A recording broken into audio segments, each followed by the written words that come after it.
ना पुरुषों को मिलनी चाहिए ज़रूरत से ज़्यादा, ना स्त्रियों को मिलनी चाहिए ज़रूरत से ज़्यादा। पतंग जो होती है ना आकाश में उड़ती है, लेकिन वो पतंग एक धागे से बंधी रहती है। यदि वो धागा टूट जाए या कट जाए तो पतंग आकाश में जहाँ थी वहाँ रह सकेगी? गिर जाएगी। आप यदि बेटा सुरक्षित हो, सुखी हो, तो बस आपकी जो माँ बार बार आपको रोकती टोकती है, उसका रोकना टोकना ही आपको आगे बढ़ाने में सहयोग कर रही है। वो रोक टोक जरूरी है। माँ बाप की रोक टोक खत्म हो जाएगी। सूर्पनखा को कोई रोकने वाला नहीं था। आजकल जिस लड़की को रोकने वाला कोई नहीं है, और लड़की यदि ना रुके माँ बाप के रोकने से, तो देख लेना वो सूर्पनखा बन के ही लौटेगी। इसलिए बेटा रोक टोक जरूरी है। हाँ, अब बात करते हैं थोड़ी और। कुछ बातें ऐसी होती हैं कि माँ बाप पुराने रीति रिवाज को फॉलो करते हैं, ठीक है, माँ बाप की वो बात मान लेनी चाहिए जो अच्छी है। जैसे कि एक छोटा आपसे मैंने पूछा, जैसे उदाहरण दो, आप उदाहरण नहीं दे पाई, पर मैं एक उदाहरण देता हूँ। जैसे आप लड़की हैं, आप कहती हैं कि मैं व्यापार करूँगी, पर आपकी माँ कहती है नहीं तू व्यापार मत कर, तू नौकरी कर ले, फॉर एग्जाम्पल। तो यहाँ पर माँ क्या चाहती है, बाप क्या चाहता है कि नौकरी करोगी तो सेफ है, जाना है आना है, टाइम से महीने की 1 तारीख में पैसा आ जाएगा। अब व्यापार करोगी तो भागना पड़ेगा, घूमना पड़ेगा, पसीना बहाना पड़ेगा, ज़्यादा स्ट्रगल है।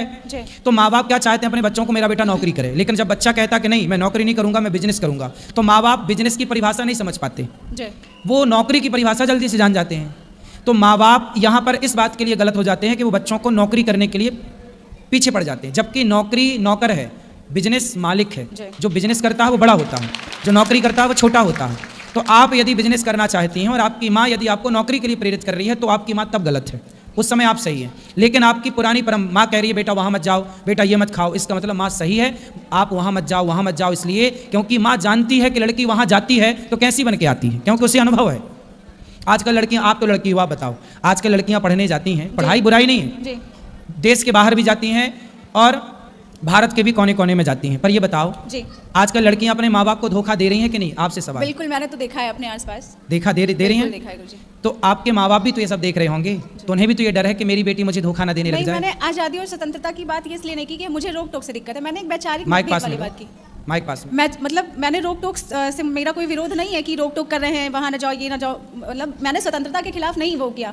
एक वैचारिक मतभेद रहता है कि जैसे एक ही तराजू में सबको तौलना भी तो नहीं सही है गुरुजी। ठीक है, एक तराजू में सबको नहीं तौलना चाहिए, बात ठीक है। सारी लड़कियाँ एक सी नहीं है, सारे लड़के एक सी नहीं है, ठीक है। कभी कभी हमारे पेरेंट्स क्या होते हैं कि हमें लगता है, वो भी हैं पेरेंट्स, हम मानते हैं, कभी कभी लगता है कि उन्हीं से गलत हो जाता है, तो क्या हमें कभी विरोध नहीं करना चाहिए? बिल्कुल, कई बार बच्चे सही करते हैं, सही बोलते हैं, और वो अपने एटीट्यूड से नहीं मानते कि मैं तो बाप हूँ तुम्हारा, मैं तो बड़ा हूँ, मैं तो बड़ी हूँ, तुम थोड़ी मुझे उपदेश करोगी, जबकि बच्ची या बेटा सही भी होता है। तो दोनों पक्ष हैं, कई जगह माँ बाप गलत होते हैं, कई जगह बच्चे गलत होते हैं। तो मेरा सीधा सा क्वेश्चन यही था कि क्या जब कभी हमारे माँ बाप किसी भी एंगल में हमें लगे गलत है, हमको उन्होंने संस्कार दिया, सब कुछ दिया, समझ है, हम आज के टाइम के हमने देखा है, मतलब एक गलत माहौल भी देखा है, एक सही भी देखा है, तो हमें ये लगता है कि जब हमें लगता है कि माँ बाप कहीं कुछ गलत कर रहे हैं, तो क्या हमें भी उसका विरोध करना चाहिए? बिल्कुल, माँ बाप को बोलना चाहिए कि गलत है। कई टाइम आता है गुरुजी कि सब लोग बोलते हैं घर में ऐसे कि नहीं हम पिता हैं तो उसका विरोध मत करो, कहना नहीं चाहिए, एक दायरा होना चाहिए। नहीं, पिता है तो पिता को कमरे में बता सकते हैं कि पिताजी आप पिता हैं तो गलत है। जैसे प्रहलाद जी के पिता गलत थे, हिरण्यकश्यप बोले कि मैं ही भगवान हूँ, तो प्रहलाद जी ने अपने पिता को बोला कि आप गलत हैं, लेकिन उन्होंने पिता के खिलाफ कोई षड्यंत्र नहीं रचा, वो तो केवल अपने पिता को इग्नोर करके भक्ति की राह पर चलते गए। आप अपने पिता को समझाओ जी, समझाओ, समझाने से वो समझे तो ठीक है, वरना आप समझा ही सकती हैं और क्या कर सकती हैं। अब वो गलती किस तरह की है, वो तो गलती सुनने से पता लगेगी कि वो गलती किस तरह की है। कुछ जनरल वे में भी हो जाती है कुछ। हाँ, तो फिर उनको समझाया जाए। और हर देखो, हमारे यहाँ कपिल भगवान बेटा है और देवहूति उनकी माँ है, तो पुत्र ने अपनी माँ को उपदेश किया। जरूरी नहीं है कि माँ बाप ही बच्चे को समझाएं, कई बार माँ बाप को बच्चे भी समझाते हैं और समझाना चाहिए। और माँ बाप को इस अभिमान में नहीं रहना चाहिए कि तू तो हमारा बच्चा, तू हमें क्या समझाएगा। नहीं, कई बार बच्चे हमें समझाते हैं, अच्छी बात समझाते हैं, तो हमें समझ भी लेना चाहिए, ये सही है। धन्यवाद गुरुजी, आशा है कि इस बात से उनको थोड़ा तो समझ में आ ही जाएगा आज। ठीक है, समझेंगे। तो भगवान के धाम में कोई कब चला जाए ये हम और आप निश्चित नहीं करते, डिसाइड नहीं करते, ईश्वर के यहाँ से सब फिक्स होता है। जन्म विवाह मरण गति हुई, जहाँ जस लिखा तहाँ तस हुई। इसलिए परेशान नहीं होना, केवल कथाएं सुनो, बचा हुआ जीवन अच्छे काम में लगाओ, सब भगवान की सेवा करो, खूब बढ़िया। क्या वो मुझे कभी नहीं मिलेंगे, किसी रूप में कभी नहीं आएंगे? क्यों नहीं मिलेंगे? गुरु के रूप में पिता ही होता है, माँ है आपकी, तो माँ के रूप में माँ बाप दोनों है, ये समझो। माँ में पिता को देखो और गुरु में अपने पिता का दर्शन करो, गुरु पिता ही होता है। हरे कृष्णा। हरे कृष्ण। गुरु जी राधे राधे, आपके चरण कमलों में मेरा प्रणाम। गुरु जी, मेरा एक प्रश्न है कि मेरे पति 5 महीना पहले ही गुजर गए, लेकिन मैं आपकी कथा बहुत प्रेम से सुनती हूँ उससे बहुत हमको मन में शांति हुई है। ठीक है। शांति हुई है। आपका कथा मैं बहुत प्रेम से सुनती हूँ। प्रश्न क्या है? गुरु जी, मेरे बेटा को छोटे वाला, मेरे 2 बच्चे हैं। एक लड़के को तो नौकरी सही है, एक लड़का अपने बिजनेस किया, बिजनेस में उसको 10 लाख रुपया का घोटाला लगा। फिर वो सर्वा नौकरी करने लगा, नौकरी में भी नौकरी लगती थी और छूटती थी। अब आप नौकरी बिजनेस में ना जपो, आप सबसे मन हटाओ। बेटा बेटी अपना समर्थ है, कर लेंगे। आप केवल भगवान का नाम जपो। आप ज़्यादा चिंता, आप पुण्य करो। आप माँ बाप जितना पुण्य करेंगे, भगवान का जितना भजन, बच्चे उतने अच्छे होते चले जाएंगे। माँ बाप के पुण्य से बच्चों का जीवन अच्छा होता है, इसलिए आप भगवान में मन लगाओ, बच्चे अपने आप संवर जाएंगे। पेड़ की जड़ में पानी डालो, ऊपर पत्ते अपने आप हरे भरे हो जाएंगे। ऐसे ही माँ बाप ही वो जड़ हैं, बाढ़ हैं पूत पिता के धर्मा। आप भगवान में मन लगाओ। अब आप भगवान में मन नहीं लगा रही हो, बेटा बेटा मन लगा रही हो। मन भगवान में लगाओगी, बेटा अपने आप तरक्की कर जाएगा। ये मेरा पोता है गुरु जी, फिर ये भी- पोता पढ़ता लिखता नहीं है। आप जरा इसको समझा दीजिए। ठीक है, समझाती। खड़े हो जा पोता। राधे राधे गुरु जी। क्या नाम है आपका? अभिषेक। पढ़ते नहीं हो? पढ़ता हूँ। लिखते नहीं हो? लिखता हूँ। दादी तो कह रही है पढ़ता लिखता कुछ नहीं है। पढ़ लेते हो? हाँ अच्छा, लिख लेते हो? हाँ। हैं? बहुत खराब नंबर लाता है। कितने खराब नंबर? बस पासिंग मार्क्स आ जाते हैं। पास पर नंबर लाता है। पास कितने में हो जाते हो? 56 तक आ जाता है। हाँ, 33 में पास होते हैं, 33 में। हाँ 33 में पास होते हैं। तो आप 56 कह रहे हो? हाँ तो उतने आ जाते हैं। आ जाते हैं। और कितने की इच्छा है? और आगे तो इच्छा होती है ना। तो उसके लिए पढ़ो मन लगा के। जी। कौन सी कक्षा में हो? 10वीं में। तो अभी पास हो गए, इस बार रिजल्ट आ गया? नहीं अभी 9वीं में था, 10वीं में अच्छा, आप गया। गए तो अच्छा पढ़ना बेटा, पढ़ाई लिखाई अच्छे से करो।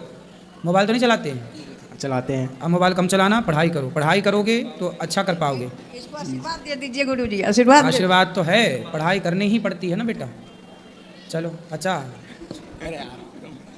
और किसका है? यहाँ ले आओ। राधे राधे गुरु जी। जी, मेरा सवाल ये है कि कभी कभी ऐसा होता है कि मतलब हमारे माँ बाप वैसे तो हमें संस्कार अच्छा देते हैं और हमें अच्छी शिक्षा ही देते हैं, लेकिन कभी कभी होता है कि हमारे आपस में इतने वैचारिक मतभेद हो जाते हैं। उनके टाइम पे कुछ और होता था, हमारे टाइम पे कुछ और होता था। तो मतलब क्या होता है कि जैसे वो सोचते हैं कि हमारा बच्चा हमारी बात माने, हमारी ही समझे, तो और जबकि हमको पता होता है कि हम जो बोल रहे हैं वो गलत नहीं है या उससे किसी को अहित नहीं है, तो क्या तब जो वो कह रहे हैं तो सारी बात उनकी मानना ही चाहिए? एक उदाहरण देके हमें समझाओ कि आप क्या चाहती हैं और आपके माँ बाप क्या चाहते हैं। उदाहरण? जैसे जी, जैसे मैंने कोई बात कही कि जैसे पुरानी कोई सोच है या पुरानी कोई प्रथा है। क्या? नहीं, शादी को लेके तो नहीं गुरुजी, ऐसी कोई प्रथा है कि उनको ऐसा लगता है कि हम ऐसे चले आए हैं, हमारे पूर्वज ऐसे चले आए हैं, तो हमारे घर का जैसे संस्कार यही है, रीति रिवाज यही है, तो हम उसको फॉलो करेंगे। जबकि उनको लगता है वो अपनी जगह ठीक है और हमें लगता है कि हम थोड़े एजुकेटेड में हैं, उस चीज़ को नए तरीके से बदल सकते हैं, नया कुछ कर सकते हैं। तो उनको लगता है, जैसे कभी कभी उनको लगता है कि एक लड़की होना बहुत लिमिटेड होना रहता है, कि आप लड़की हैं, आपको एक तरीके में रहना चाहिए, आप लिमिटेड ही रहिए।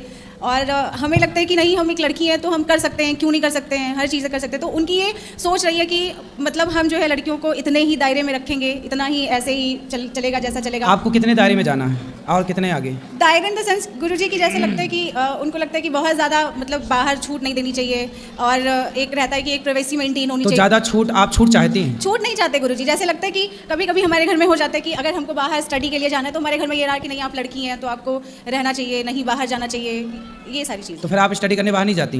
नहीं, मैं बाहर नहीं गई घर पे ही रही? जी। ठीक है, तो आप क्या चाहती हैं कि आप भी बाहर जाती? बाहर जाती, मतलब मेरे हिसाब से क्या लगता है कि मुझे ऐसा लगता है कि हमारे उनके बीच में बड़े वैचारिक मतभेद हो जाते हैं, तो क्या मतलब ये चीज़ सही है कि हम हर टाइम उनकी बात मानें? बता रहे हैं, ऐसा है, देखो जैसे आपने कहा कि ज़माना बदल गया, हम मॉडर्न हैं, आज का ज़माना युग मॉडर्न युग है। जी। लेकिन देखो पुराने ज़माने में ना, पुराने ज़माने की जो दादियाँ होती थी, जी। पुराने ज़माने की जो महिलाएं होती थी, जी। वो गाय का गोबर उठाती थी। जी। तो गाय का गोबर उठाती थी तो लोग कहते थे तो गंवार हैं। जी। और आज की आप जैसी